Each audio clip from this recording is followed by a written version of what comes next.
शाम के साए खुशबू की तरह हवा में घुली शंख की आवाजें, किसी लय में गूंजते मंत्रों की मिठास, हवा में उड़ती फूलों की पत्तियां, तितलियां उड़ रही हों जैसे कहीं घंटियों की आवाज।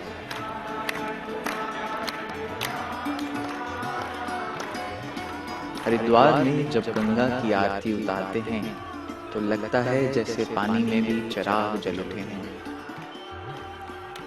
हवा के झोंके से जब दिए की लौ कांप उठती है तो मौजूद रूहों में सिहरन हो उठती है। यहीं से एक सफा खुलता है, गंगा की रोशनाई का पता चलता है।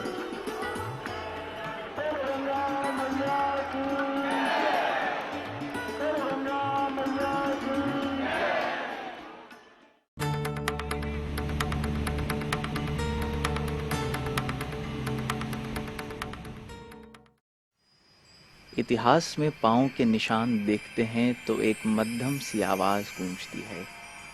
पौराणिक युग में राजा भगीरथ अपने पुरखों के कल्याण के लिए गंगा को हिमालय की वादियों से धरती पर लाए थे। गंगा जब स्वर्ग से धरती पर उतर रही थीं, तो इसके तेज बहाव को कम करने के लिए कैलाश पर्वत पर बैठे भगवान शिव ने इसे अपनी जटाओं में समेट लिया।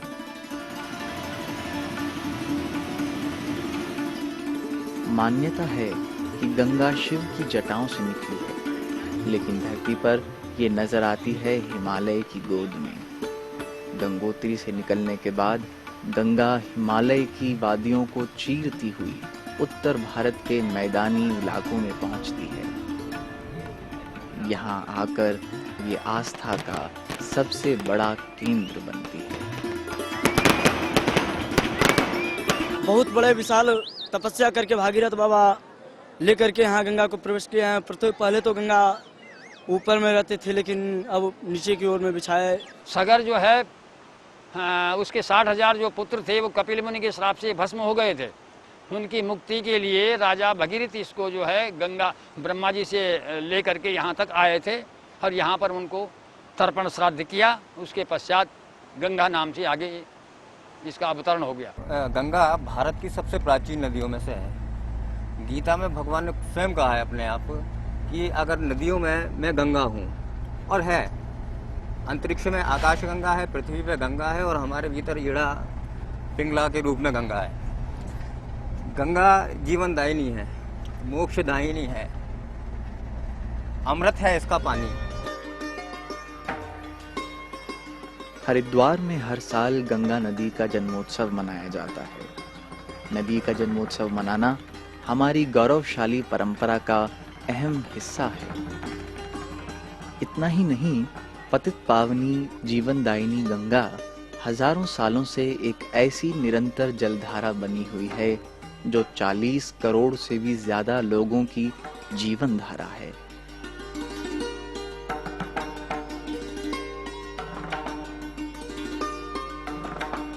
2500 किलोमीटर नंगे पांव का सफर करती हुई गंगा बंगाल की खाड़ी में गंगा सागर में जाकर मिल जाती है। एक तरफ ये लाखों करोड़ों को जीवन देती है तो दूसरी तरफ उनके पाप भी धोती है। 40% भूभाग गंगा अपने जल से सिंचित करती है। इतने बड़े भूभाग को जल प्रदान करके उसके खेतों को सिंचित करना, इतने करोड़ों लोगों की आस्थाओं को सिंचित करना आज के परिप्रेक्ष्य में गंगा का महत्व कहा जा सकता है। तो गंगा न केवल धार्मिक महत्व रखती है, गंगा का आर्थिक, आध्यात्मिक और उसके साथ साथ कृषि क्षेत्र में भी बहुत महत्व है। गंगा हमारा जीवन है और गंगा यदि नहीं रही तो पृथ्वी के अंदर आज जीवन भी नहीं रहेगा, क्योंकि शास्त्रों में कहा है ये गंगा जो है ये पृथ्वी का सौभाग्य है। लेकिन सदियों से पाप धोती आ रही पतित पावनी गंगा न सिर्फ अपने मूल स्थान पर ही मैली हो गई है, बल्कि सिकुड़ती भी जा रही है। बर्फानी वादियों की रोशनी में कभी रात पिघल जाती थी। वक्त का तकाजा देखिए, आज दिन के साए में ग्लेशियर पिघल रही हैं। गंगोत्री ग्लेशियर हर साल 18 मीटर सिकुड़ता जा रहा है। इस ग्लेशियर की कोख से निकलने वाली नदियां भिलंगना, असीगंगा, अलकनंदा और भागीरथी से अब पानी रूठता जा रहा है।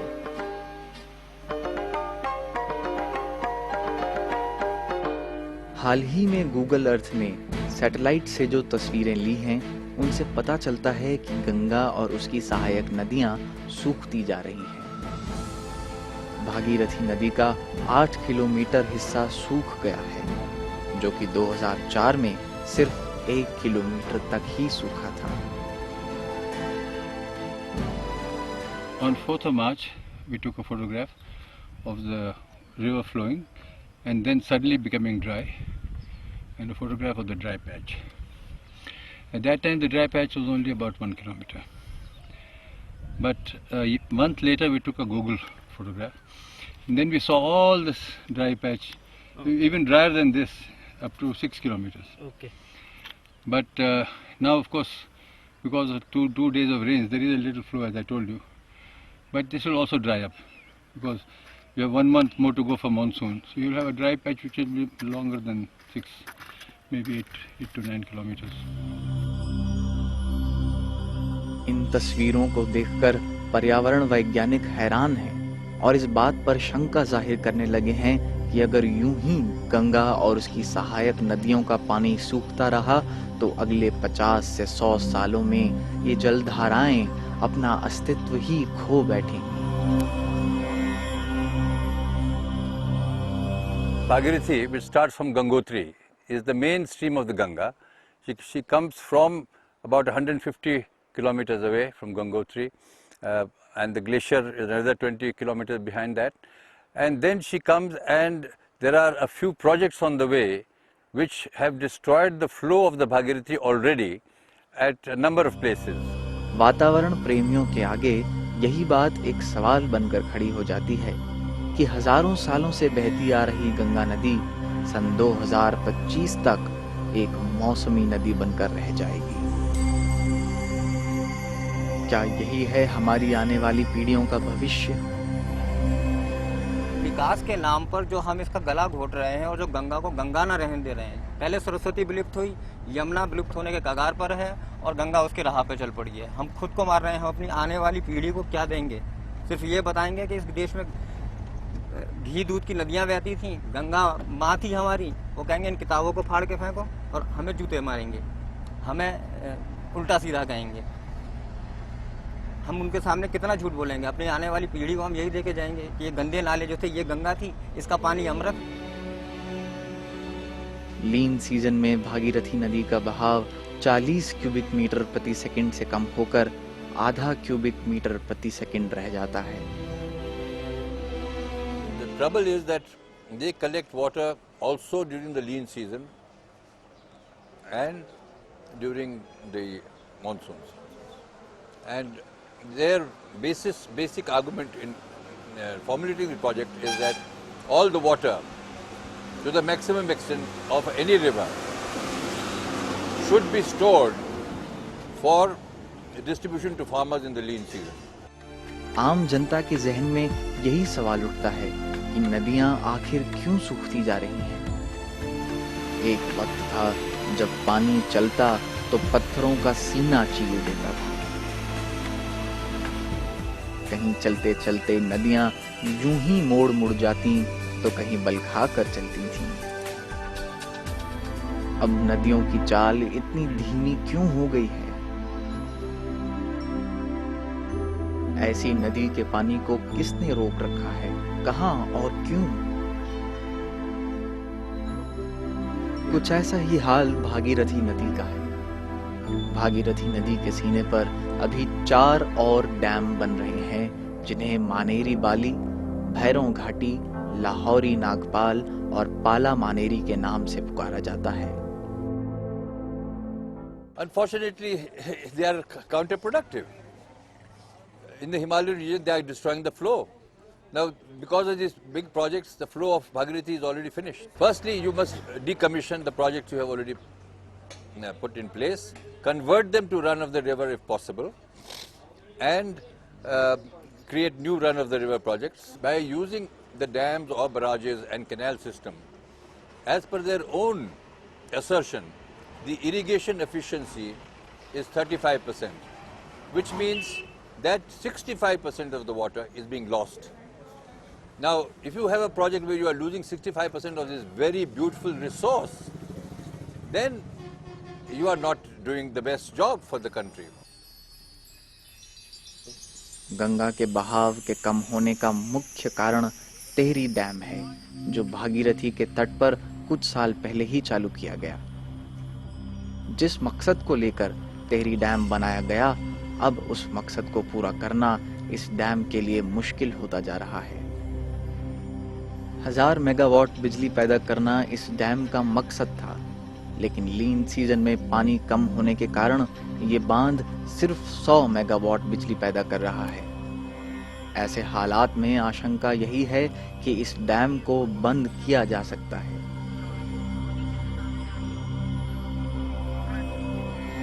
Tehri Dam will have more problems. It should be noted that this is the river from where the water comes for the Tehri project. Now, if this river is destroyed and she doesn't flow, or she doesn't flow to the degree that is expected, even in the monsoon, then the Tehri Dam is a complete failure. ना कोई नुकसान मेरे दृष्टिकोण में नहीं है, बाकी दुनिया कुछ भी कह ले, मेरे दृष्टिकोण में कोई नुकसान नहीं है। बाकी वो तो जो बन रहा है बांध, वो तो उत्पाद के लिए बन रहा है। लेकिन अगर बहुत ज्यादा बांध बनेंगे तो आपको ऐसे नहीं लगता? तब भी नहीं, पानी यहाँ का यहीं रहेगा। जब तक इनका यूज जो है वो पाइप द्वारा बाहर खींचते नहीं ले जाते, तब तक ये पानी जहाँ का तहीं रहेगा। वैसे पानी कम है, ग्लेशियर से कम है, वैसे नहीं है कम। Tehri Dam should be converted into a run-of-the-river project, if at all possible. If for power in this area, for instance, there are high plateaus at 10,000 feet.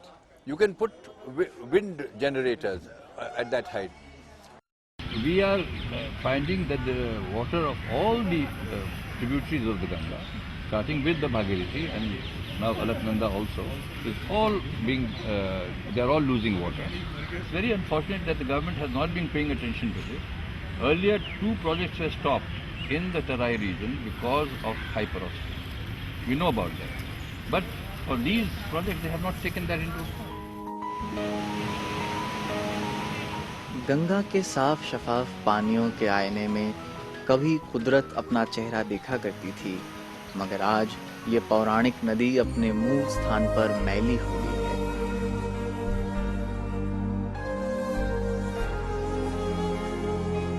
आज गंगा जिन किनारों की उंगली थाम कर चलती है, वो किनारे भी मैले हो चुके हैं। गोमुख से ऋषिकेश, हरिद्वार से इलाहाबाद, बनारस से कोलकाता, हर जगह गंगा को प्रदूषित किया जा रहा है।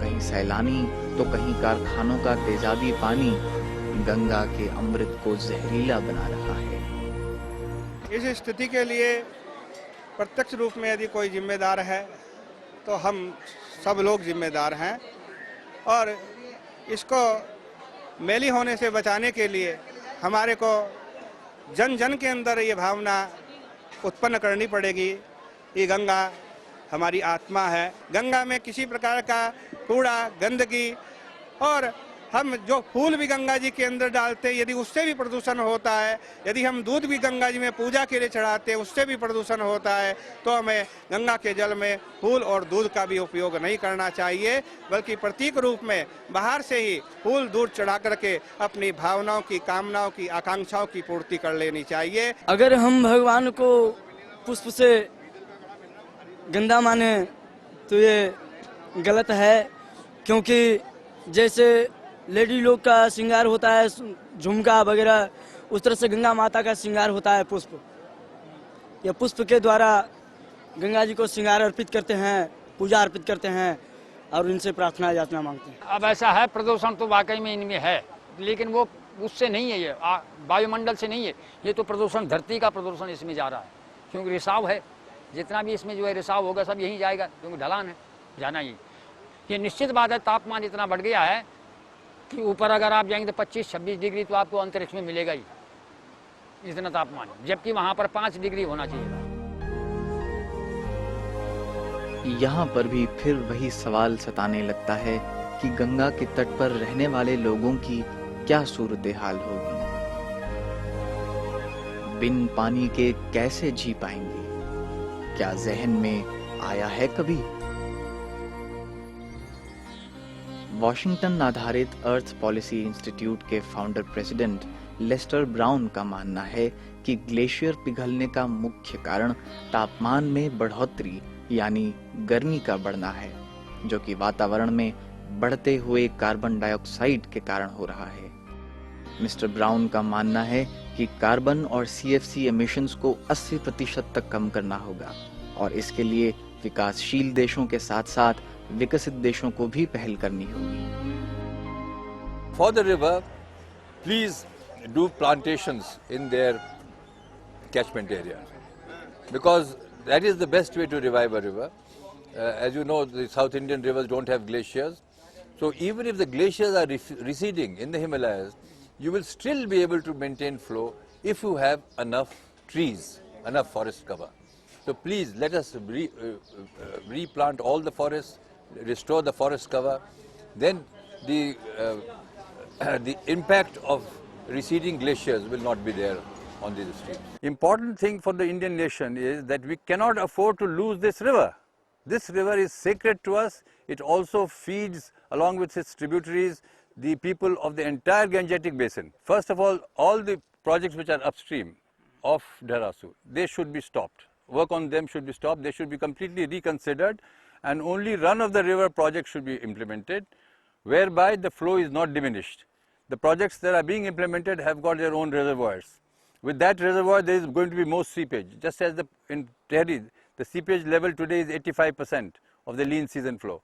Therefore, we have to get rid of the reservoirs. We should have the project which is a run-of-the-river project. And that is one. Secondly, where the Bhagirathi already has submergence zone, that is about 5 kilometers above, was one. There is another one at the confluence of the Vilangana and the Bhagirathi. These must be identified, they must be isolated, and the river should be allowed to go around them so that the submergence is stopped. These are not easy projects, but they should be undertaken in order to save the river. It's very important for us. And as regards global warming and the glacier receding, that the people are saying that the river the flow will go down because of that. Of course it will go down, but you can avoid the harm that that is doing by having all your forests in place. At the moment, a lot of the forests have been cut. You can see that these hills are also badly denuded. Wherever there have been landslides, you should plant trees which can hold the soil together, and above that plant the deciduous trees that used to be here. And that will retain the soil structure also, and that will also in the sponge of the roots, that will also store your water. विकास भी बहुत जरूरी है। हमको बिजली भी चाहिए, पीने के लिए पानी भी चाहिए, खेतों में सिंचाई के लिए भी पानी चाहिए, सब चीज़ें चाहिए। ये टाइट रोप है, इसमें बड़ा संतुलन बना के चलना होगा। हमको विकास भी करना है और अपने जो हमारे नेचुरल रिसोर्सेस हैं, जितने भी प्राकृतिक संसाधन हैं, पानी है, हवा है, पेड़ हैं, पृथ्वी है, इन सबको भी बचाते हुए ही रखना होगा। इनको भी बचा के रखना है और हमको विकास भी करना है। विकास का मतलब कहीं से कहीं तक ये नहीं है कि हम अपने प्राकृतिक संसाधनों का गला घोटते हैं। वैसे भी भारतीय अवधारणा ये रही है कि हम प्रकृति का दोहन करें, शोषण ना करें, सिर्फ उतना उससे लें जितना कि हमारे लिए पर्याप्त है। गाय से हम दूध दूते हैं जितना हमें जरूरत थी, बाकी उसके बछड़े को भी पिलाना जरूरी है, तभी आगे उन्नति होगी। तो प्रकृति से भी हम उतना ही लें जितना हमको ज़रूरत है। अंधाधुंध पैसे के लिए या विकास के नाम पर अंधे होकर शोषण ना करें। धरती के जीव जंतु पक्षी कैसे जी पाएंगे? बढ़ती गर्मी के साथ हवा में हम कैसे सांस लेंगे? आज जिस धरती को हम स्वर्ग मानते हैं, अगर ऐसे ही हालात रहे तो कौन रहेगा इस सूने स्वर्ग में?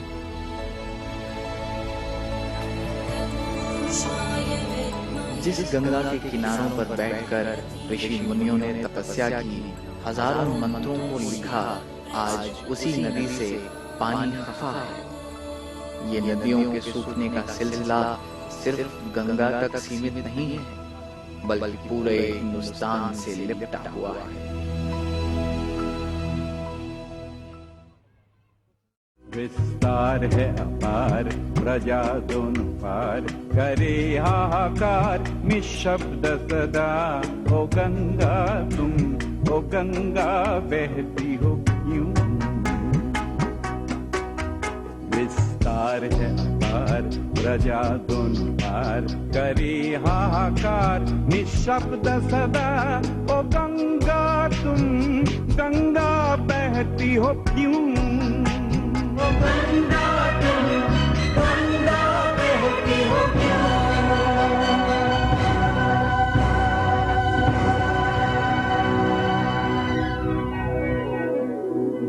गंगा